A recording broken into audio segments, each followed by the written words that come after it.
Hi, எப்படி இருக்கீங்க? காலையிலே வீடியோ போடுறேன். காலையில் நானும் சமைக்கிறேங்க. நேற்று சிக்கன் குழம்பு அப்படியே இருக்குது. சப்பாத்தி செஞ்சோம்ல அப்படியே தான் இருக்குது. எங்கள் வீட்டுக்காரு தொடர்ந்து 4 நாளாக பிரியாணி சாப்பிட்றேன்னு சொல்ல இல்லைங்களா, தொடர்ந்து 4 நாளாக பிரியாணி சாப்பிட்டேன். என்னாச்சுன்னா, நேற்று சிக்கன் வந்து வயிறு ரொம்ப வலிடுத்துச்சு அவருக்கு. சரி, வயிறு வலிக்குது, எனக்கு சாப்பாடு வேணும்னு சொல்லி அவர் சாப்பிடவே இல்லை. நேற்று சப்பாத்தி அப்படியே இருக்குது. சாப்பாடை மட்டும் காலி ஆகிடுச்சு. நேற்று வச்சு சிக்கன் குழம்பு காமிக்கிறேன் பாருங்க. இங்கே பாருங்க, சிக்கன் குழம்பு அப்படியே இருக்குது.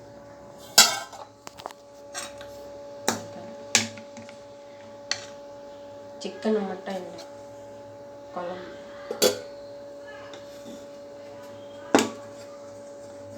சப்பாத்தி அப்படியே இருக்கு. அப்படியே சாதம் வெடிக்கிறேன். இந்த சைடு வந்து சாம்பார் கொஞ்சமாக இருக்குது. மேடம் சப்பாத்தி எத்தனை சப்பாத்தி இருக்குது? 1 2 3 4 5 சப்பாத்தி இருக்குது. நான் காலையில் எழுந்திரிச்சோன்னு ஒரு 2 சப்பாத்தி நான் சாப்பிட்டுட்டேன். 1.5 சப்பாத்தி சாப்பிட்டேன். என் பையன் நேற்று சாப்பிட்டு கொஞ்சம் வச்சுருந்தான், அந்த சப்பாத்தி சாப்பிட்டுட்டேன். மீதி இருக்கிறது 2 பேரில் யார் சாப்பிடுவாங்க? சாதம் இருக்குது. இனிமேல் தான் குழம்பு வைக்கணும். என்ன குழம்புன்னு தெரியல. என்ன குழம்பு வைக்கிறதுன்னு தெரியாமல் உட்காந்துருக்கேன். குழம்பு பார்க்கலாம், என்ன குழம்பு வைக்கிறேன். இன்னும் எந்திரிக்கலை. எங்கள் வீட்டு குட்டி வாண்டு தூங்குது.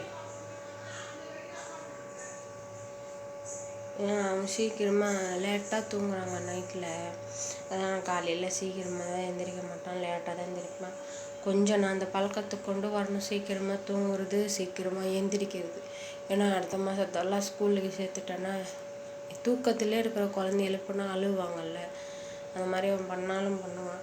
எனக்காவது தூக்கத்தில் நல்லா தூங்கும்போது எழுப்பணும்னு வச்சு கத்துவான். ஏன் என்ன இவ்வளோ சீக்கிரமாக எழுப்புற, நான் தான் தூங்குறேன்லன்னு கேட்பான். இனிமேல் வந்து கொஞ்சம் கண்ட்ரோலில் கொண்டு வந்துடணும். நான் தூங்காமல் முழிச்சுன்னு இருக்கிறதுனால அவனும் என் கூட தூங்காமல் இருக்கான்.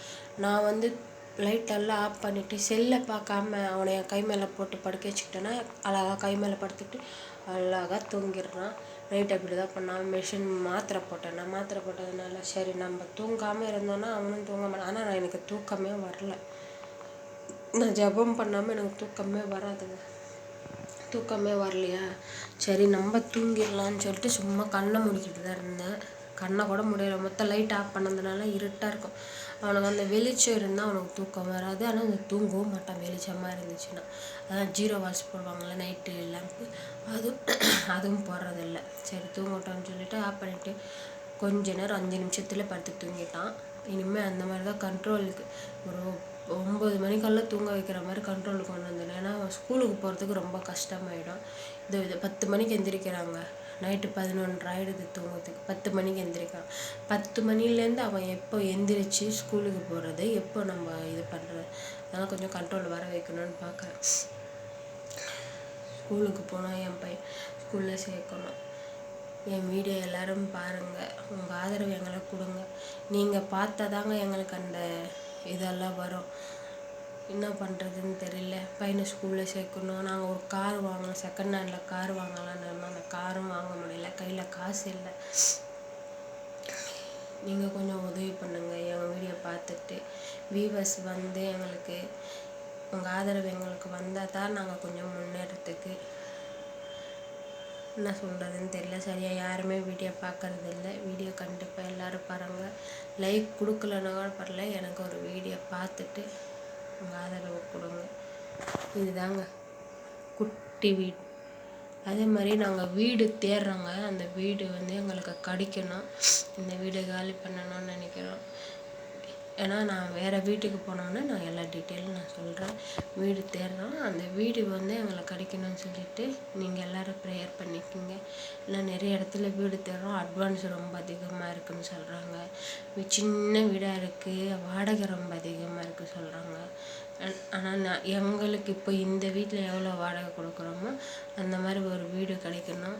நீங்கள் தாங்க எங்களுக்கு வேண்டிக்கங்க கடவுள்கிட்ட. நானும் கடவுள்கிட்ட வேண்டிக்கிறேன். ஓகே, பாய்.